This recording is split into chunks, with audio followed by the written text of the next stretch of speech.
Hey, welcome back to the channel. Today I'm cruising in a Chevrolet Corvette 2002. This is the C5 5th generation car. It is a convertible. It is in Millennium Yellow. It's an automatic car. It's currently for sale at rumbleautoholdings.com. I'm representing the car. Today I had it out for some additional photography, make sure all the fluids are good, tires are pumped up, all that stuff, and I'm just taking it back to the warehouse. But these cars, they're kind of misunderstood, and I'll admit I've even owned one, and I think I misunderstand them sometimes. I think to a lot of people this car is everything you could ever want for under $20,000 in a sports car.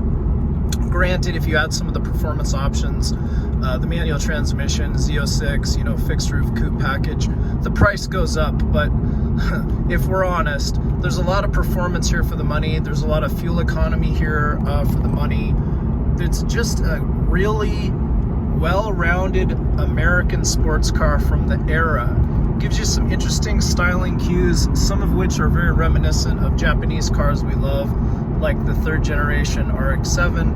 However, this is a much larger car. You'll never accuse it of being an RX-7. The LS1 is a very powerful motor. It returns good fuel economy, makes all the right noises, and these cars are really affordable to both maintain and to insure. So if you're looking for a sports car that doesn't break the bank, I definitely recommend 5th generation and 6th generation Corvettes. If you've never considered one, you might be surprised. You might be very pleasantly surprised by what you find. Again, I am a former owner. I had a 2004 Z06. This is an 02 convertible with the base model motor and all that stuff. But there's a lot of familial similarities between them. Obviously, the body dimensions, the controls, a lot of it feels just right, just like the Z06 would. The Z06, of course, has a stiffer chassis, the manual transmission, all the lightweight stuff, which, for the right driver, for a real performance driver, it'd be hard to say no to. But, you can double the price of the car too. So instead of paying $15,000 to $20,000, you can pay $30,000 plus for a nice Z06. And if you're a casual sports car driver and you don't need the latest, greatest, fastest car, you don't plan to track, definitely consider the C5.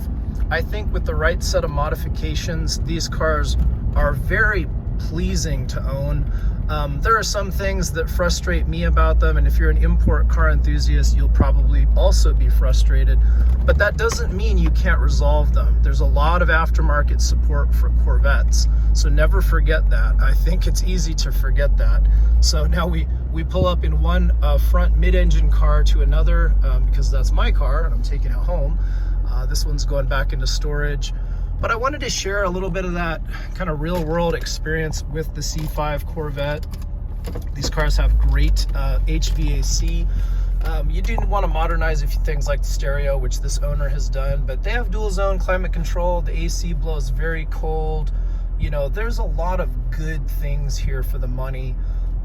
They're very fuel efficient, if I hadn't said that, and that's so much so that this car, and I'm laughing because this makes zero sense, the fuel tank has actually read higher after driving the car than when I started it. Now, obviously that's not correct, meaning something else is accounting for that, but I'm laughing because that fuel gauge was on half and it's crawled a little over half in the 10 miles that I've driven the car. So I'm just personally entertained by that. You do have heads-up display on these cars. I would have a very hard time showing it to you, but it is on right now on camera. It's a little harder to see. But yeah, I think if you're thinking about kind of getting a lot of money for smaller dollars in the performance world, C5 Corvettes are really cool. They offer a whole lot. So I think you should check them out if you don't know the cars already.